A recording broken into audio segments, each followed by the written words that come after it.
Dito sa Dapdap Tangalan, matatagpuan ang isa sa pagawaan ng masarap na tinapang isda o mas kilala sa smoked fish. Alamin natin kung paano nga ba at ano ang proseso sa paggawa nito. Pusok mo lang ron. Sige, buksan mo. May ana mataro niya. Ako na hawasan ko lang gid. Aron doon imaw. Layer by layer kung taron. Ikaran hay kon imaw.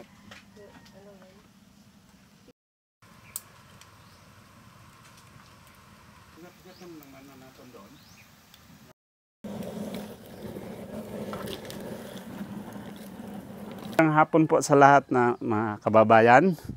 Ito po ang proseso ng paggawa ng tinapa. Una po ay hugasan natin itong. Kung halimbawa, sa ngayon po kasi galunggong ang ano namin, ang product namin na gagawing tinapa. Ito po kasi ay hugasan muna. Pagkatapos po ay i-marinate sa suka, asin sa paminta. Ibababad po yun ng 3 hours o 3 hours po. Pagkatapos, ahon na siya sa dito po kasi ganitong planggana po yon. Tapos pagkaahon po noon, isalansan po dito sa bilao. Isalansan pong ganito. Ito ay ready ng lulutuin. Meron na po dong naka-ready. Ganito na po yon. Dito bali 3 layer po ito. 1, 2, 3. At bago iipitin po. Pagkatapos ilagay po sa kumukulong tubig. Ito pong tubig na to, may asin na rin po yan. Nilagyan na rin ng asin yan. Pagkatapos po, ganyan, magbilang lang ng 5 minutes. Pagka 5 minutes, aahuhin na rin ho yan. Tapos ganitong maaraw, binibilad ng konti doon sa arawan. Pero kung wala pong araw, itong ginagamit ko, ilalagay ko po ito dito, tatanggalin itong malaking kawa. Ilalagay ko po dyan, tapos paiinitan. Tapos dito na po ang final step, dito po sa na to, meron pong bagayan. Meron akong, para hindi ako ganito na lang ginagawa ko. Dito ko po ilalagay yung baga. Tapos, lalagyan ko ng kusot. Itong kusot, galing po ito sa sa mga upholstery, gumagawa ng upholstery. Yung pinag-anuhan ng nila, planer. Opo, ito yata galing sa kahoy ng mahogani. Sabi nga nila, baka raw mapakla dahil yung mahogani kasi medyo mapakla. Pero hindi naman, wala siyang koneksyon sa sa lasa. So, hindi man naapektuhan yung lasa? Hindi naman po dahil sa outer layer kumbaga po, yung usok, yun na lang ang amoy na lang pero wala siyang koneksyon sa lasa ng isda. Parang, yun ang lang niya, parang natutuyo siya kasi di po ba pag ganyan, pag inahon natin yan, luto po kasi yan eh. Malambot siya, kaya yung gawa ng na yan, dun sa tumitigas sa konti-konti na pagkuha ng init kasi pag mamaya ipapakita ko naman sa inyo yung yung kung eksakto na ba, kung tama na ba yung pagkakaluto niya sa usok. Tapos ang kasi niyan parang cycle. Yung nasa siyempre yung nasa ibaba, yun ang mauunang maluluto, ililipat po natin yung pangalawa. Yung sa itaas, yun naman ang ililipat na sa ilalim. Ganon hanggang sa darating na sa punto na medyo pag pinisil mo, matigas na yung yung isda. Ibig sabihin, luto na siya sa usok. Ano yung usual na isda na ginagawang tinapa, sir? Sa amin, depende po sa availability ng isda. Kung bangos, may bangos. Pero sa bangos, ang namin yung ideal na size, yung 8 1 kilo. 7 ganon kasi maliit po kasi yon. Yung yung tinik medyo malambot at saka maluto ba siya ng Kasi pag malaki hindi rin na masyadong mapenetrate yung sa pinakagitna. Kaya yun ang ideal namin yung 8, 7, isang piraso. Ang piraso 1 kilo. Tapos tamban. Tapos galunggong. Yan. Kung Kung ang galunggong kasi naabot na ng 200, hindi na lang din ako bumibili kasi ganun lang din ang price ko po kasi sa katulad kanina nung naibanggit ko po sa inyong unang ko natin na ang bangus namin 6 na piraso sa isang styro pack, nagkakahalaga lang siya ng 35. Yung tamban yon. Ngayon, pag mag-ano ng customer, ay 300 na lang. Ay, di. Sabi ko, okay. Yun po, hanggang doon na lang po kami sa tamban. Tapos, itong galunggong, 6 na piraso nito, 150 ang sale na namin. Pero sa ngayon kasi, ang bili ko niyan, 180 isang kilo. Kanina doon po ako nakuha sa Kalibo. Sa Kalibo. Madaling araw na doon ako niyan. Mag-aabang ako ron sa mga sa mga parokyan. Diyan sa may labas kasi pag nasa loob medyo may patong na. Diyan muna na nila sa may labas eh. Tapos marami ng mga parokyano ron, yung mga nagtitinda ng baryo-baryo, yung sariwa. Nakikisabay ka doon? Oo, nakikisabay ako ron. Marami na, kilala na rin nila ako pagka yung, halimbawa tamban, 5 minutes, wala pa siguro. Alam nila yung sasabihin sa akin, kaalanganin, maliit pa yung namin. Sige na lang ako. Kasi mas masarap po kasi pag yung full grown na tamban, yung malaki talaga. Kasi mataba yun eh. Mataba. Kung mga maliliit, tapos natin, tinapa, ang mangyari po, mag-shrink siya, maliit. Kumikipis? Opo, ganun. Kung sa aklang gakupos. Gakupos, oo. Yun, mas maganda talaga yung malalaki siya kasi mag-ano man yan, kunti lang din. Nandun yung lasa, yung bang tawag dito sa atin yung tamban tuloy. Maraming klase kasi yan, yung merong tulisok. Tamban kiyaw, tamban tuloy. Oo, yun ang yung tamban tuloy. Tamban tuloy ang ginagawa mo. Opo, yung talagang kasi kahit ihawin mo kasi yung taba niya. Iba, ganon din sa pag gawin mo siyang tinapa, maano ko talaga na masarap siya. Kumusta naman po ang market ng tinapa industry dito sa atin sa Aklan? Nung una po, almost 1 year na tayo. 1 year. Sa una po, nahihirapan po ako kasi siyempre dito sa atin, sanay naman yung tao sa sariwa talaga eh. Opo. Yung iba lang, karamihan namimit ko, medyo Tagalog, sasabihin, namimiss ko yung tinapa. Kaya parang may nostalgic. Yun. Kumbaga ang tinapa ay saan ba talaga nag-umpisa ito? Yun. Wala akong idea, pero siguro ito sa Cavite, Cavite, Batangas, Bicol. Yun ang mga mahilig. Yung kanila, Maynila. Ang market nila. Opo. Kaya yung mga nandito, yung mga kasi sa mga teacher, naalala ko nung nag-aaral ako nung college, ito yung namin. Pwede na daw. Sige. Actual kasi tayo nandito, kaya habang nagluluto sila. Ayan. Ayun. Ito lang po. Hugasan po natin na ito ay fresh water din. Para yung ganyan matatanggal siya.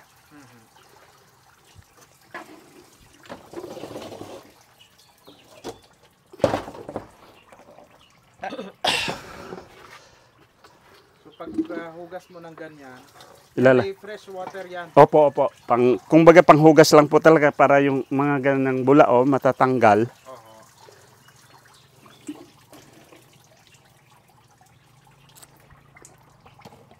Ayan. Layer by layer. Opo. Para makasave ng oras at saka yung gatong na rin pati.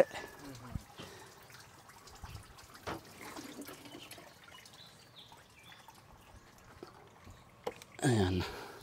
Tapos na. Tapos, ano po yung sunod na ini-spray? Ayun po yung siya ng food coloring. Ay, ganun. Food coloring. Para medyo pang-attract sa mga bayan. Opo. Pagka wala po kasing kuhan, pagka wala siyang food coloring, parang, para ba siyang kuhan, sinaing dito sa atin? Parang ano nga ang tawag dyan? Hindi siya ma-distinguish talaga na tinapa. So malapit, ilan na? May 5 minutes na ba? Wala pa nun. So talagang kailangan mga 5 minutes lang na laga. Opo. Pero pag bagos, Kung minsan, 10. pag kasi sa Facebook lang din kami nag-ano nito. Sabi, pagka yung lumalabas na yung bula dyan, okay na raw yun. Pero sa ano na lang ako, sa orasan, pero wala namang kuwan. Huwag lang siyang ma-overcook siguro dahil lalo na kung ang isda po natin ay hindi masyadong sariwa. Napapansin ko po kasi yan kaya may lesson learned na rin. Hindi ako nabili ng hindi sariwa talaga. Kasi pagka ano, yung ito nasa bandang tiyan, Hiwalay?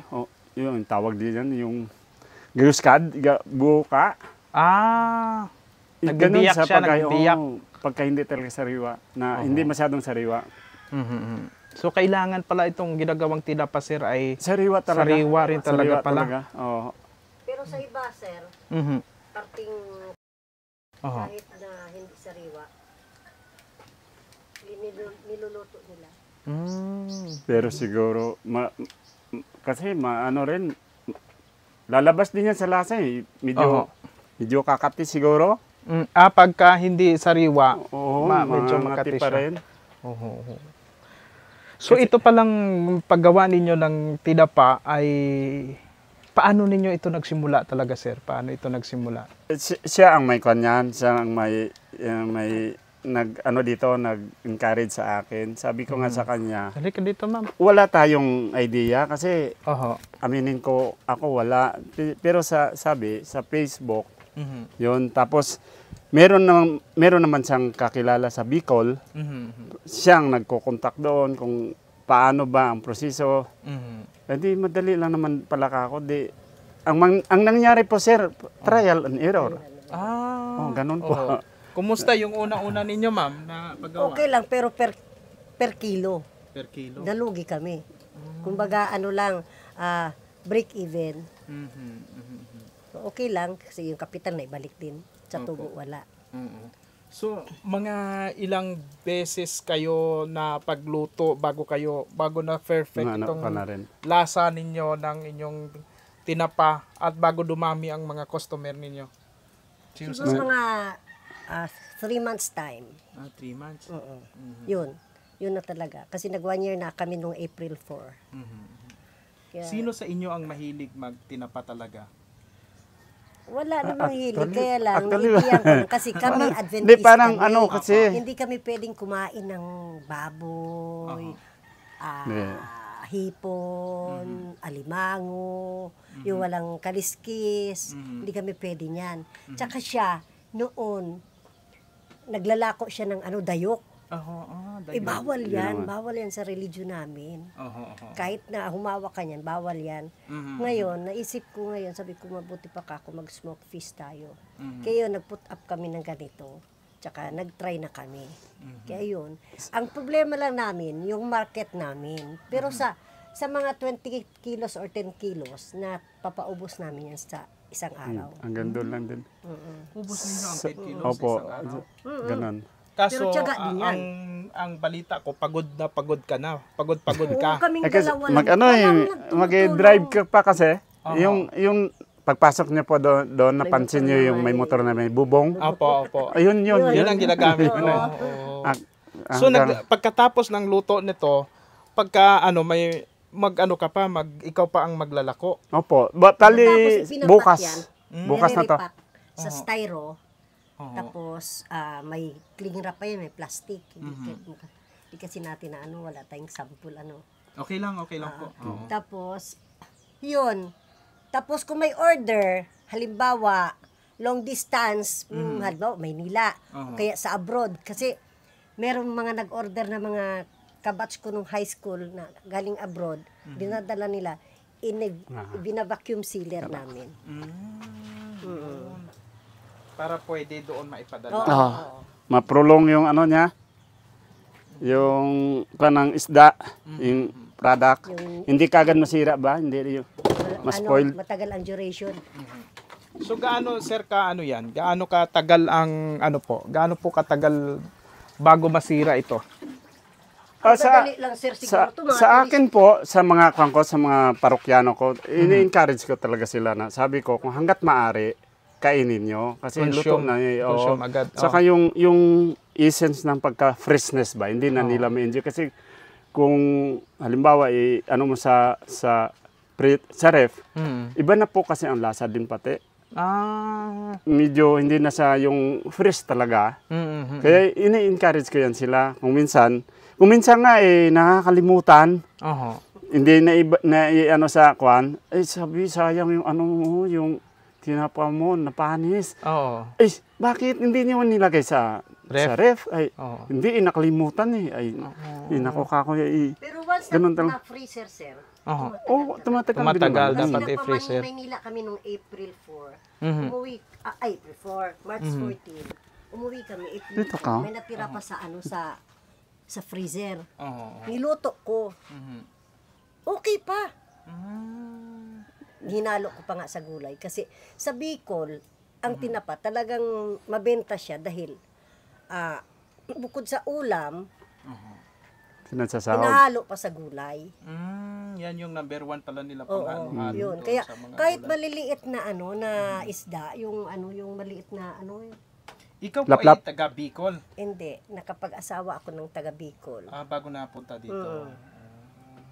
Ngayon, may kaibigan, tumira kasi ako sa along the coastal area. Ngayon, maraming nagtitinapa doon.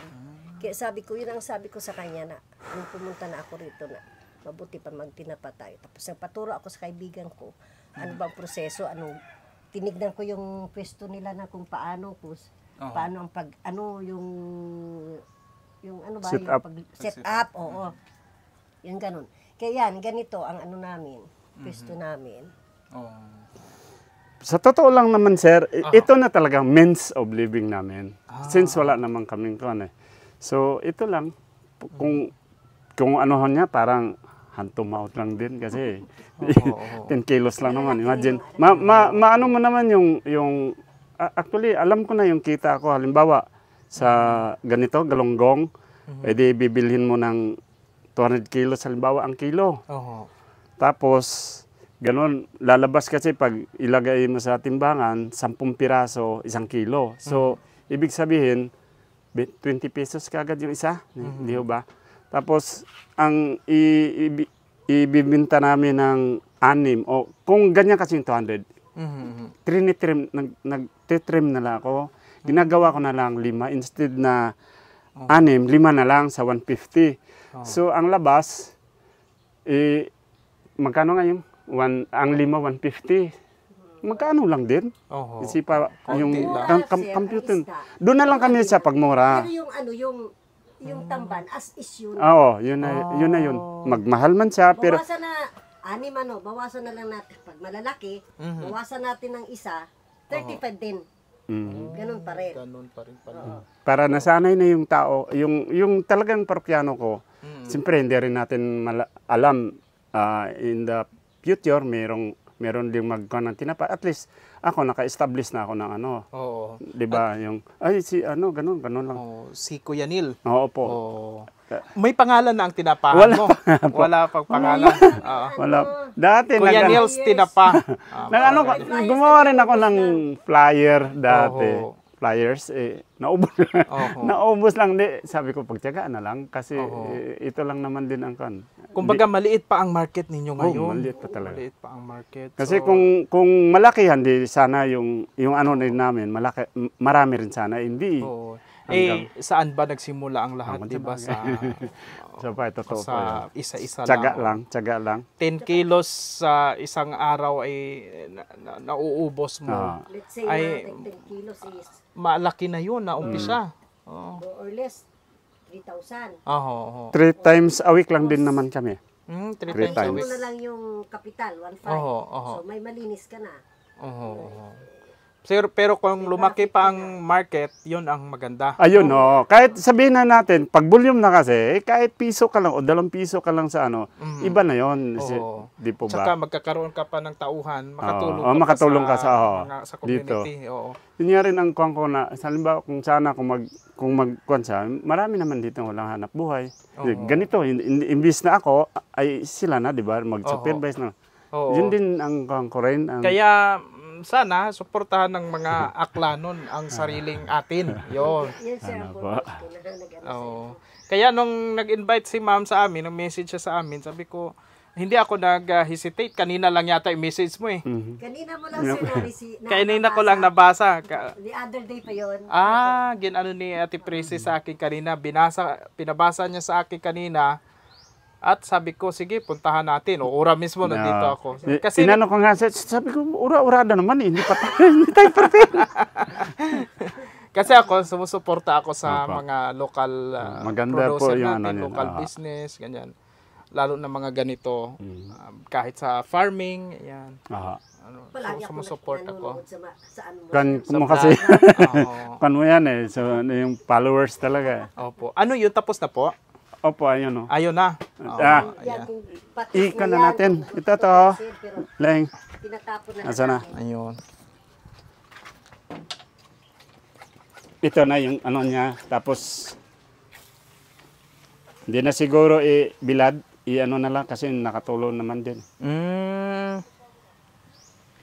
Bali, ang next process ay ibibilad pa sana. Tapos Para pausukan. wala ng konti. Kasi mamamatay po yung ano eh.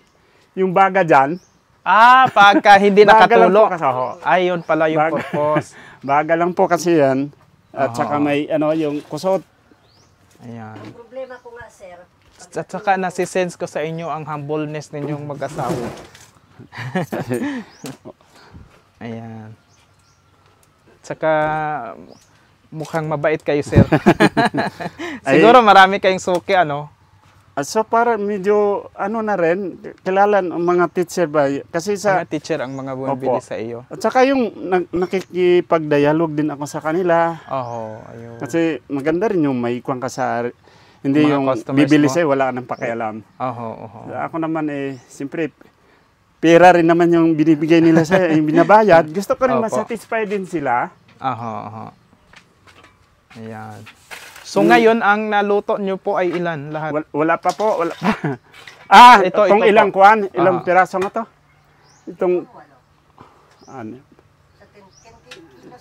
10 1, kilos ito. parang, hindi na nabilang. Indian Sana lang po naman din. ay suportahan natin si Kuya Neil no, sa mga aklanon. Suportahan natin. Hayro iba abi naton nga mga igmang huday sa iba patang lugar gabakal it mga tinapa. Rojas City lang. Ruhas patasanda. Oo. Ay, Aywa sa dabi kasayod nga may iya tagalikaton. sa Roja sabi, ito gidaro, Aron, ito ba yan isda? pala. Yan yung isang ganyan. Harama lang. Kusot. Haray. Pero makarayon mano, hararo kusot to. Lagyan natin ito para umusok. Yan yung pangpausok mo, yung Opo, usok. ito po. Ayan, tapos may Yan. baga. May baga, Ayun. ganyan. Yan ang essence na tinapa. Yan talaga ang last na no? Na proseso. Para lang kumapit siguro yung amoy. Pero yung lasa hindi naman nakakaano din eh. Oo. Ay, yung usok ba na nakakasama yun sa panglasa siguro, no? Ayun yan sir, ang ano. Hinahanap nila, no? Smoked fish nga eh. Ayun. Tapos ilang minutos dyan, sir? Hanggang sa matuyo. Hanggang sa pag yung kung ganonin mo na po, yung gumagalaw na siya, ibig sabihin luto na po 'yun. Hindi naman Ay. tuyo na kasi Naiwan yung medyo yung panakip sa bahay. ito sa bagay. Sige lang ko nalanay. Wala pang panakip. Pero ito, sige pa ito. Kana siguro pag Parang ganyan patuyo po, na. pag ganyan wala ng usok, Mhm. tatanggalin po 'yan. Tapos? Tapos dadagdagan na naman ng baga para yung init. Hanggang sa matuyo siya. Opo. I see. Yun pala ang Ganun lang purpose. Parang tinutuyo siya sa pamamagitan ng usok Opo, yun po. at saka ng baga. Oho, sa init. Ayan. Yan, ganyan. Ayan na siya, oh. Hindi pa rin kanyan, mga Hindi pa ito luto, ano? Hindi pa ho. Pa kasi basa pa ho. Mhm. Ngayon, ito ngayon, dadagdagan ko ng baga. Ayun. Kung may uling sana to, may nabili pa ako ng Uling? uling. Ang uling ay 250 ang isang sako. Ay, grabe. Kasama mo pa sa puhunan yun. Sa puhunan pa. Opo. Ito naman kwan, ito, Oo. bali 50 rin isang sako niyan, pero since naging kaibigan ko yung kwan, sabi ko, di ba pwedeng 300 na lang? Binigay rin po sa akin. Ah. Sa akin lang naman. Yeah. Oo, Karon. Ayan. Basta mabuti kang tao at mabait ka talaga sa pakisama, ganun talaga, no? Ayun. Hindi na ikaw nag-uurasyon kapag Hindi po. joke lang. Ito, Di ba may halimbawa usok kung, sir, kung ito kung 3, di ito yung una kanina, no? Pag 3 yan sila, ito, Oo. di, ito yung meron pa dito, meron isa. Ito yung pangalawa mo. Tapos yung itong sa itaas, yun ang ikwan, ng ganon ba? Susunod, ito naman dito. I see. Opo. Aha. Oo. Parang ini-steam nga siya. Opo. Niluluto siya sa pamagitan ng Init sa kaas, init usok. ng at usok. Ayun. Ano. Kaya smoked fish pala. Natatawa nga po ako. Meron isa akong kuhan ko. Ano ba yung ano mo? Tinapa, amoy usok. Natawa ako eh. Hindi, marami akong na-encounter na mga ano ba. Pero instead na kung minsan na naasar ka rin, pero sabaan mo na lang yung pasensya mo dahil siyempre, kung minsan hindi ko na lang ini-entertain na lang ako, sabi ko, sa iba na lang akong mag-ano ba. Minsan, ang mahal naman ng amo, grabe na mga mahal ng ano mo na yan. Oo. Pero sa mga, naman, sa mga nakakaintindi, kasi yun nga, pinapaliwanag ko sa kanila, ingredients. Oo, proseso. Oo. Kako itong styro, may idea ka kung magkano. 3 piso kaagad to. Sabi niya, iyan yata nagpamahal, hindi po, kasi ang binibinta ko pagkain. Kailangan presentable rin. Nung minsan nagbibiro na lang ako, sabi ko, gwapo yung natitinda. Tapos ginaganon ko na lang po para ano. Pero sa totoo lang, siyempre pagkain po yan eh. Tapos mga teacher, mga professional yan. Pagkain din yung... Kaya yung pag ano mo, presentable talaga. Oo, presentable talaga. Ibalot mo na lang ng jaryong. Yun. Ay, doon nga ako. Yung ano, yung... Yung iba no? Ganon yung sabi... Sa Bicol, Jaryo na lang, binabalot ng jaryo. Pero hindi ko... Wala na ngayong jaryo eh. Tsaka hindi rin ako, sir. Ako mismo siyempre, hindi man yun sa sanitation na ako. Yun nga eh, kasi marami na naghawak ng jaryo, ano? At saka cycle mismo yung jaryo na yan. Nandyan yung mga organism, yung mga kuwan na yan, mga maliliit na... Unsanitary din, no? Pagka yun siguro. Pagkain kasi. Ayun. So, napakagandang ano natin pag-uusap. So, ano ngayon ang mensahe mo sa mga nanood sa ating Kuya Neil? Sa kulang po, yung may mga valued customer na rin ako. Kung willing naman po ako kung meron kayong mga comments, basta yun ay kuan na nakakatulong po ba sa ikagaganda ng small business ko, accepted ko po yun. Huwag kayong mag-ano na mahiya na sabihin sa akin kung ano pang mga kulang, mga ganon. Kulang ko po, tinatanggap ko po yun at saka nagpapasalamat din ako kahit kasi nandyan pa rin kayo palagi. Lagi silang nagtatangkilik rin, lalo na yung mga teacher. Kung minsan, pinaano ko pa nga, sorry, wala kasi kung sabi ko, pwede namang utang. Ayaw naman namin utang. Ano po, Mami? Ini-inform lang namin yung buong aklan na wala nang problema sa kung gusto niyo mag-order ng tinapa. Nandito lang kami sa Dapdap, Tangalan, Aklan. Hindi na kayo magdadayo pa sa Rojas City para bumili. Yun. Hanapin kayo dito. Pwede nang ako na lang mag-deliver. May para check ba, hindi na ako yung kung saan-saan walang direksyon, kung may bibili wala. Pero kung may mga... Tumatanggap kami ng orders. Ganon. Ayun, sige. Pag may mag-order ay pumunta lang kayo dito sa may Dap-Dap Tangalan before po kayo makarating ng Pantalan. Pantalan. Ayan, dito po ang lugar nila. Tsaka halimbawa, just in case na mag-order na mga kailangan sa mga birthdays or ano occasion, 2 days before ng occasion, ano na sa amin, i-inform na kami. Mas maigi magpunta sila dito ng personal, no? Kasi mahirap pagka ito na social media, baka mamaya may tumawag yung pala orderan ka ng marami tapos hindi Wala pala pala available. Opo. opo, hindi pala magkukunin yung order. Delikado yung ganun. Mas maigi kung may Marami na nag-inquire sa akin sa ano niyan, sa messenger. oo. Post tawad. Oo, yun. Wala mahirap naman. Yun. Oo, mahirap yun. Mas maigi yung kung interesado sila mag-order, pumunta talaga sila Opo. dito. Ayun. Ah. Sige po. Maraming salamat din po sa Thank you, sir, tulong ha, niyo, sa sir. abala. Sana. Oo. Ayan, sana ay makatulong itong pag-promote natin sa inyong Malaking, small palagay ko business. po, malaking tulong po talaga. Oo. Sige po.